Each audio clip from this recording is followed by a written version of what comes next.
Jóvenes de la Iglesia Cristiana Pai, bienvenidos. Saludamos a todas las personas que nos ven por primera vez o que usted ya ha estado con nosotros en esta temporada. Temporada que culmina hoy, digámoslo así, a nivel del tema del Apocalipsis. No se asusten, tranquilos. Ya tendremos otros espectaculares temas que nuestra compañera Ivonne Mora nos trae. Bueno, quiero comenzar con una historia. En 1798 el ejército de Napoleón Bonaparte hizo su camino por Egipto. Si bien el imperio otomano era el que estaba en poder de Egipto, los mamelucos, quienes eran los árabes, ocupaban varias zonas. Napoleón entró con el pretexto de ayudar a los otomanos contra los mamelucos y declaró su frialdad a Mahoma y al Corán. De esta manera no tuvo resistencia por parte de ellos. Y a medida que comenzó a formarse una nueva coalición contra Francia, teniendo en cuenta que la conexión militar con Francia estaba perdida y bajo la sospecha que los británicos pronto se acercarían a la costa de Egipto, Napoleón Bonaparte decidió que ya era hora de ingresar a la tierra de Israel. El líder militar y político francés, Napoleón Bonaparte, estuvo en Israel, entonces en el Valle del Meguido, que es una gran extensión de tierra y valle interior al sur de la región baja de Galilea, en Israel. Pero dijo, todos los imperios del mundo y los ejércitos del mundo podrían maniobrar sus fuerzas en esta vasta y especial llanura. Napoleón, en ese momento, ya sea sabiendas o sin saberlo, hizo una poderosa declaración profética, porque la Biblia declara específicamente que un día todos los ejércitos del mundo convergerán en el lugar y se enfrentarán en la batalla con el mismísimo Dios. Hoy Ivonne Mora nos trae Armagedón, el momento culminante.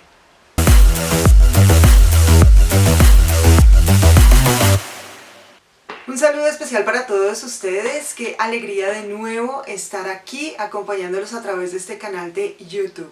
Cuando empezamos a leer la Biblia, siendo conocedores de nuestro Señor Jesucristo, empezamos a enamorarnos de ella y sobre todo de esa historia central que nos cuenta acerca de nuestra redención. Esa redención que tiene un autor y que por supuesto es el Señor Jesucristo, quien, como dice la palabra, en el tiempo oportuno nació Él de una mujer y vivió bajo la ley.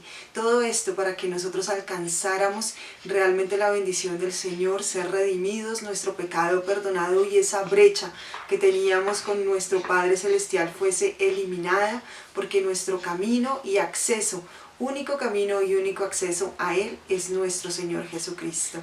Ahora, cuando vamos nosotros a leer el libro del Apocalipsis, si bien toda la Biblia nos habla acerca del Señor Jesucristo y del tema de la redención, encontramos en Apocalipsis un tema muy especial, un tema central allí. Y quiero que me acompañes a este versículo que se encuentra en el libro, en el capítulo 19, versículo 16 de Apocalipsis precisamente. Dice la palabra: yo me postré a sus pies para adorarle, y él me dijo, mira, no lo hagas. Yo soy consiervo tuyo y de tus hermanos que retienen el testimonio de Jesús. Adora a Dios, porque el testimonio de Jesús es el espíritu de la profecía. Esta es una respuesta que le da el ángel a Juan cuando está recibiendo la profecía, o más bien la revelación del Apocalipsis. Y mira lo hermoso que dice este pasaje, es que el centro de esa profecía, el espíritu de esa profecía es el Señor Jesucristo. Tú y yo podemos leer muchas veces el libro del Apocalipsis, podemos releerlo, estudiarlo, meditar en él, sacar nuestros apuntes, pero nunca debemos dejar de lado al Señor Jesucristo. Vamos a escuchar muchos nombres, vamos a ver muchas situaciones, podemos crear incluso imaginarios acerca de esos momentos que leemos en el Apocalipsis, pero siempre la centralidad será el Señor Jesucristo, porque el espíritu de esa profecía se trata de Él. Así que empezamos nosotros a ver cómo esta historia va a culminar. A todos nos interesa ver cómo será el final de los tiempos. Si ya habíamos visto en la palabra de Dios y hemos leído toda la Biblia y vemos cómo en el inicio aparece Génesis con la creación de todas las cosas, entonces la pregunta final es, bueno, ¿y cómo será ese final? ¿Cómo terminará todo esto? La creación, las cosas que nosotros estamos viendo, que estamos viviendo en estos momentos, ¿cómo será ese término? Luego encontramos cómo cómo nuestro Señor crea al hombre y lo convierte en la corona precisamente de su creación. Después encontramos a Abraham. Dios escoge a este hombre y le hace una promesa, un pacto con él, y le dice que de él saldrán muchas naciones, que su descendencia será tan grande o tan extensa más bien como las estrellas que se encuentran en el cielo o como la arena a la orilla del mar. Y entonces el Señor allí estaba conformando una nación que nosotros conocemos como Israel. Y esta nación a lo largo de la historia ha tenido un enemigo común tanto para ellos como para nosotros, la iglesia. Y ese enemigo es Satanás, el acusador. Él se ha levantado a través de la historia en contra de este pueblo, tratando de aniquilarlo, tratando de borrarlo de sobre la faz de la tierra, con el único fin de que los pobladores de la misma no tengan un conocimiento de Dios, porque sabemos que a través del pueblo de Dios, a través de Israel, pues iban a ser el Salvador del mundo, el Redentor de toda la humanidad. Entonces Satanás lo que ha procurado en el corazón de este pueblo es llevarlos hacia la idolatría, desviarlos de la atención de nuestro Dios, incrementar en ellos la incredulidad, la falta de fe en el Señor Jesucristo. Y por supuesto el Señor ha permitido entonces que los enemigos de esta nación se levanten en contra de ella a través de guerras, de opresiones, de persecuciones, de destrucción, de rechazo, del antisemitismo. Y todo esto porque al final el Señor entonces se glorificará en medio de estas situaciones tan difíciles, y entonces, como dice la palabra, todo Israel será salvo. Por eso hoy estamos hablando acerca de este momento culminante, el Armagedón.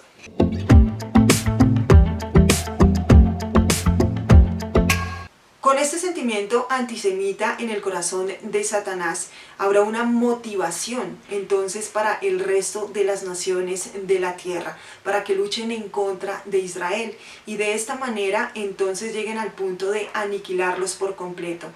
Nuestro Dios permitirá todo esto a causa de la incredulidad de este pueblo hacia el Señor Jesucristo. Y esto tendrá una ocasión y tendrá un lugar.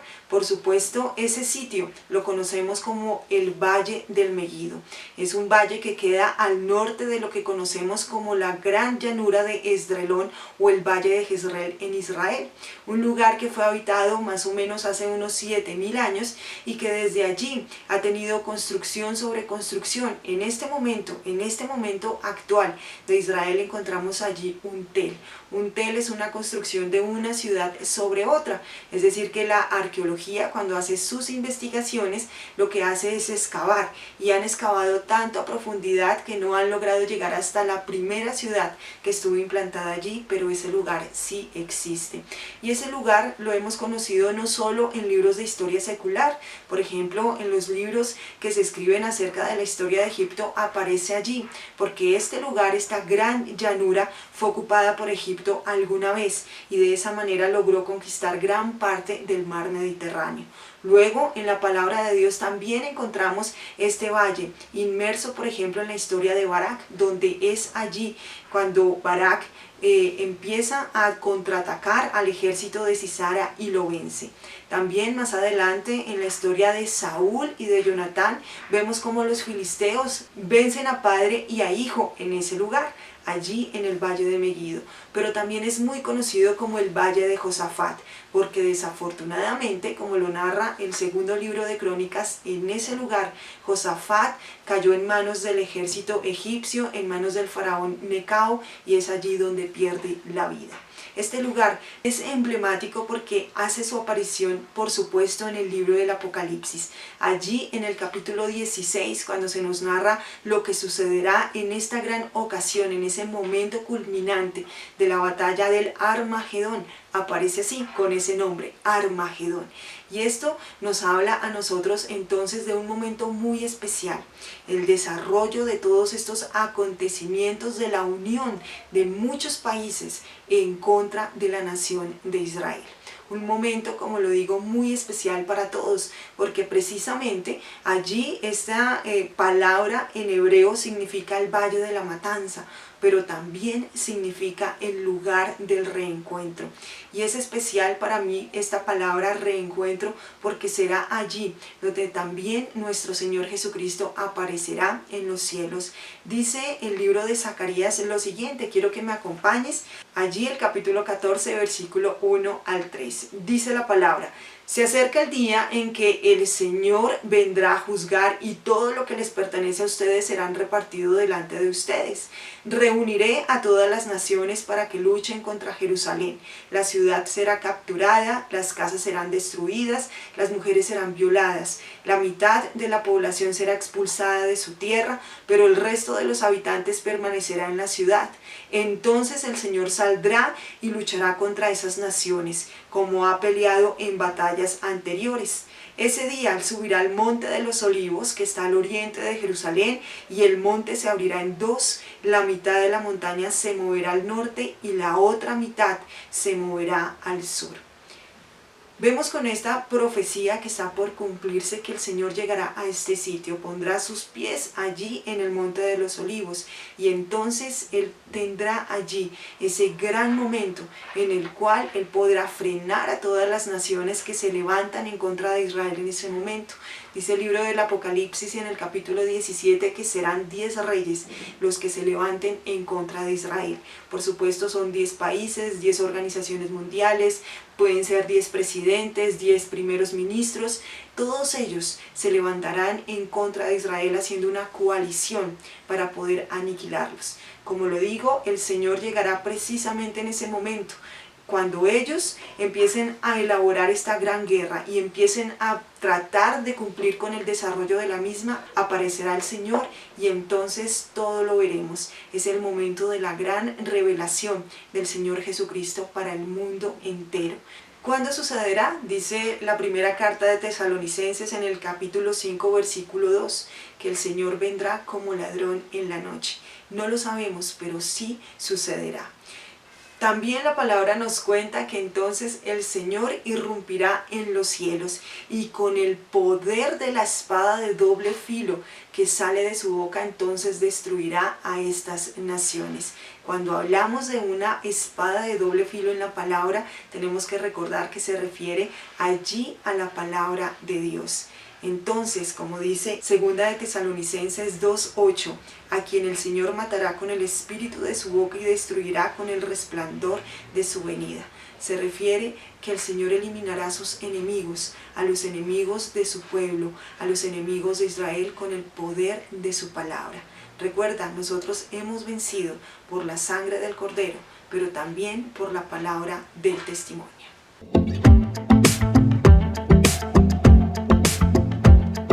Teniendo en mente todo esto, entonces es propicio hablar del momento en el que se desarrollarán estos hechos.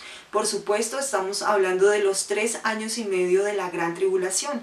Al finalizar la misma, después de esta desencadenante ola de juicios por parte del Señor que viene hacia los habitantes de la tierra, hacia ese gran conglomerado de naciones en pro del anticristo y esa falsa religión que se levantará, entonces todo esto se desarrollará.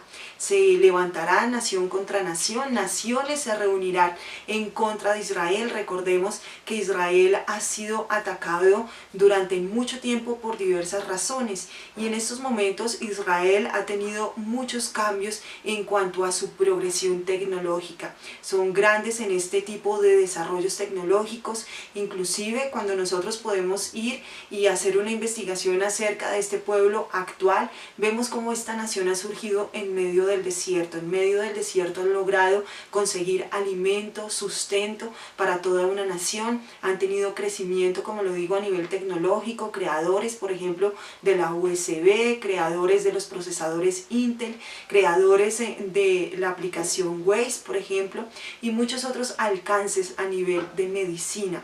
Y todo esto es un gran atractivo para todas las naciones del mundo, incluso el gran atractivo que tiene Israel dentro de su gran conglomerado de cosas son las fuerzas militares. Cómo ellos han desarrollado tantas armas en cuanto a la defensa, a la protección de su pueblo, pero también contra el ataque de otras naciones.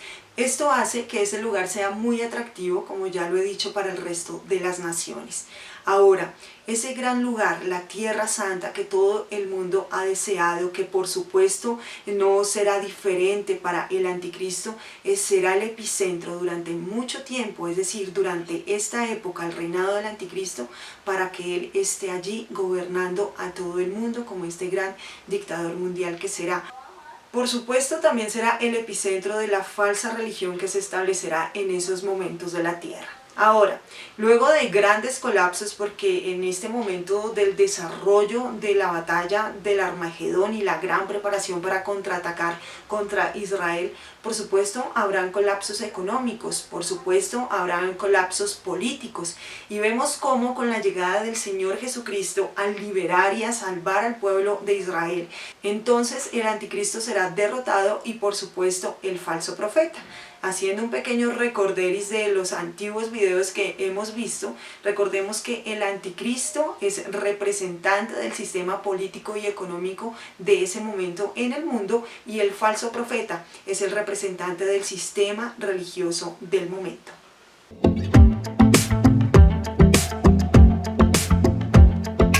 Ahora bien, en medio de todo ese caos, de esas tinieblas, viendo cómo el Señor irrumpe desde los cielos con su gran caballo blanco, blanco que no solamente habla acerca de su pureza, sino también de la victoria.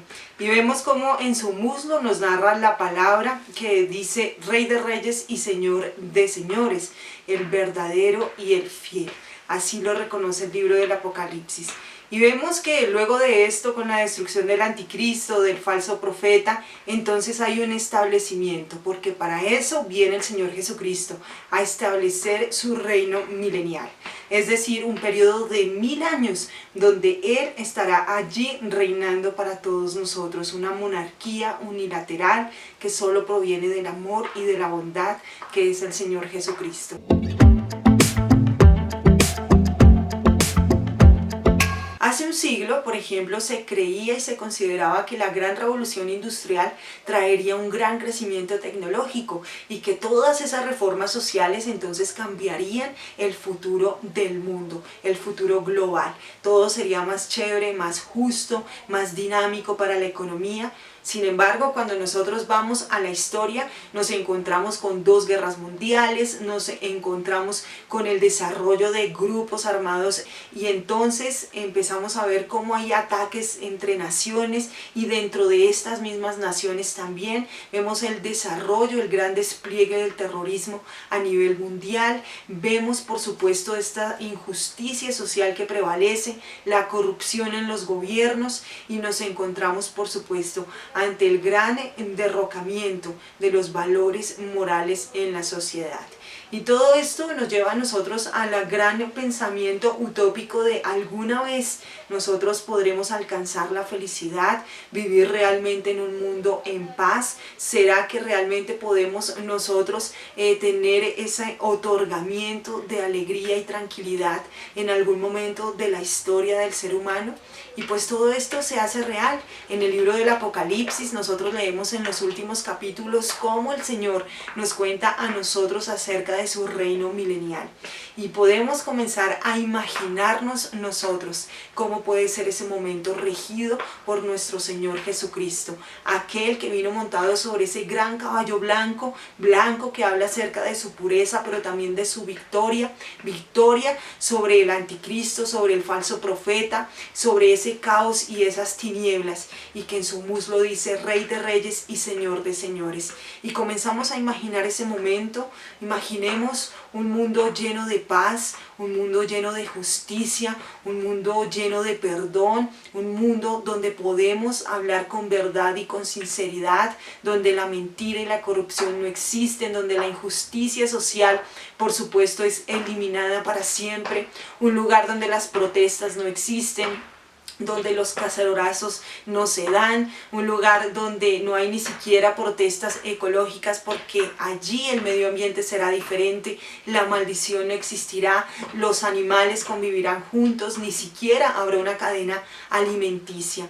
Esto nos lo narra, por ejemplo, el libro de Isaías, allí en el capítulo 11, versículo 4, y quiero que me acompañes a leerlo. Dice lo siguiente: morará el lobo con el cordero, y el leopardo con el cabrito se acostará, el becerro y el león y la bestia doméstica andarán juntos, y un niño los pastoreará. Todos gobernados por el perfecto, por el justo, por el que es fiel y verdadero, nuestro Señor Jesucristo. No es un sueño, no es una utopía, es la realidad de lo que nos dicen a nosotros las Escrituras allí en el libro del Apocalipsis.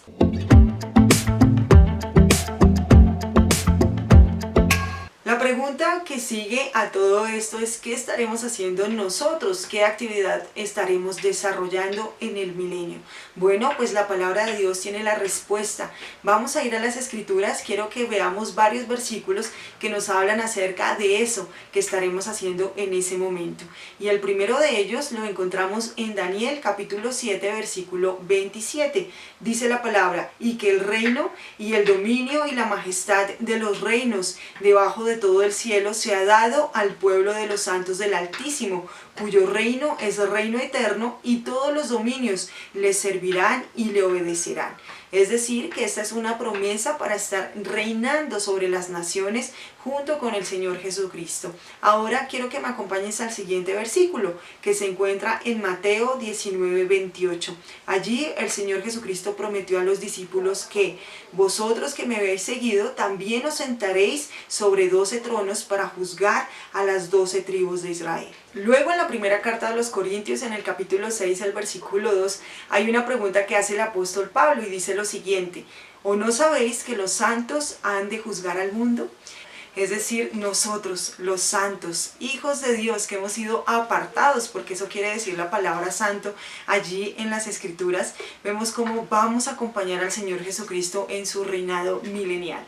Y mira lo que dice Apocalipsis, capítulo 2, versículo 26. Allí el Señor Jesucristo nos promete: al que venciere y guardare mis obras hasta el fin, yo le daré autoridad sobre las naciones.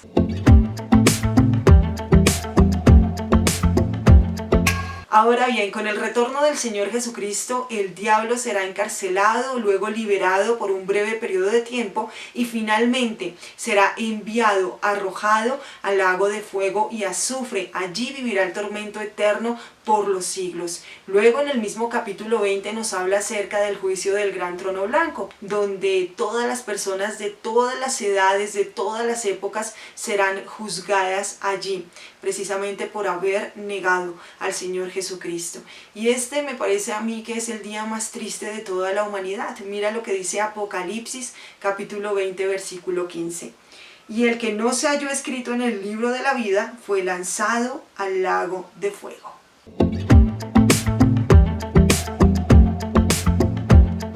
Nosotros vemos también que se nos habla en este mismo capítulo 20 de Apocalipsis acerca de la Nueva Jerusalén, ese lugar hermoso que nos narra la Biblia, en el cual habitaremos todos con el Señor Jesucristo. Mira lo que dice Hebreos 11:10. Abraham obedeció porque quería ir a la ciudad que tiene bases eternas, una ciudad planeada y construida por Dios.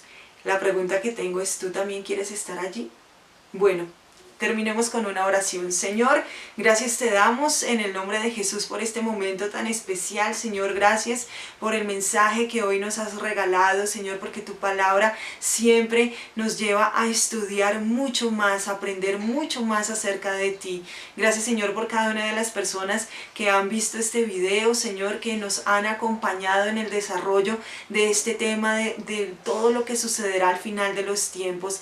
Gracias porque tu misericordia, Señor, se presenta a lo largo de toda la palabra, durante todas las épocas, durante todas las edades, para con todos los seres humanos. Gracias, Señor, por tu Hijo Jesucristo, Señor, porque lo enviaste a redimirnos, Señor, porque su plan de redención fue cumplido a través de Él y para nosotros, Señor. Gracias por tu gracia, por tu amor, Señor. Bendícenos en el nombre de Jesús. Bendice a cada una de las personas que está viendo este video donde quiera que se encuentren, Señor.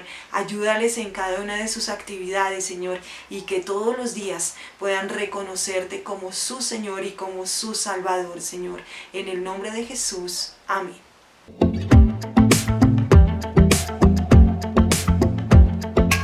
Mi voz, muchas gracias por esta poderosa palabra.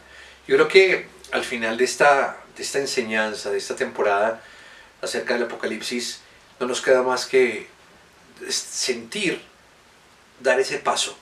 Pero no es sentirlo solamente, sino se trata de creer a través de la fe.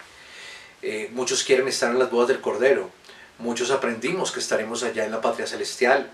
Muchos seremos protagonistas del arrebatamiento.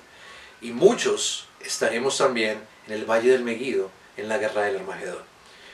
Todo este compendio de cosas solo depende de ti si realmente quieres en tu corazón creer y aceptar a Jesucristo como tu Señor y Salvador personal. Si no lo quieres hacer, nadie te está obligando, pero corres el riesgo de perder la salvación y evitar estar presente en todo lo que aprendimos en estos sábados. Así que si tú quieres ser protagonista de estos tiempos, voy a invitarte a que hagas una oración conmigo si nos ves por primera vez.